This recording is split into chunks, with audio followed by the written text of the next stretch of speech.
I wanted to make people feel some kind of a peace, almost as a way a person can be grabbed out of his busy life.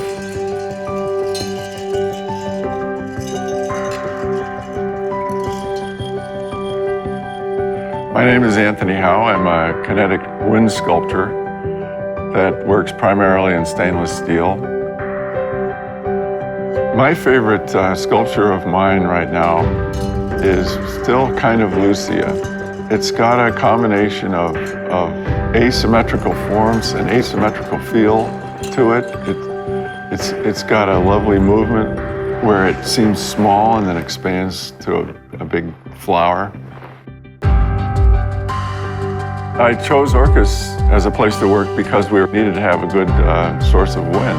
Had a view of the ocean and a very good exposure to the wind. The highest winds that I've recorded in my field have been around 50 miles an hour.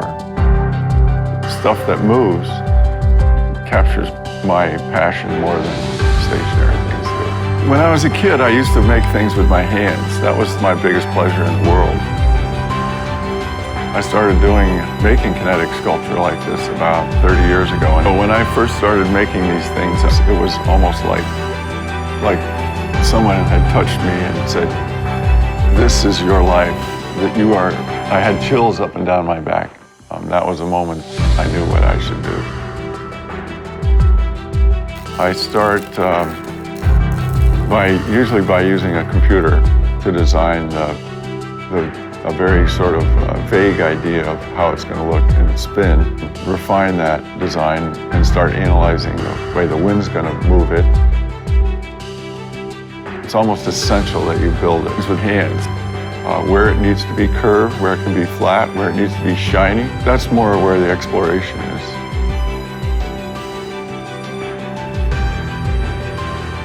I was contacted by Marco Balic to see if I was interested in designing the cauldron.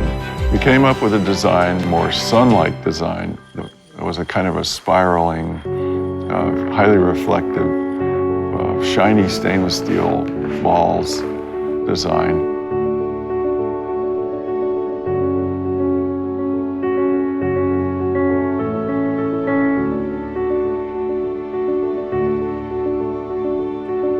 Xiaomi 6. It's a little more minimal than a lot of my sculptures. I put a lot of effort into the phone. We made a mirror-like stainless steel back to the phone, which is very beautiful and elegant, smooth, and also kind of invisible in a way. The philosophy behind my design of this phone and its beautiful polished surface is to reflect the same quality inherent in its users' lives and environments. Make material has life. It brings the environment closer to the people's lives, bringing a magical quality into the users' lives. The manufacturing of this phone has a very critical aspect. It needs to be built in a very sterile, very dust-free, very clean environment. If that tiny particle gets into the phone, it can mess up the construction.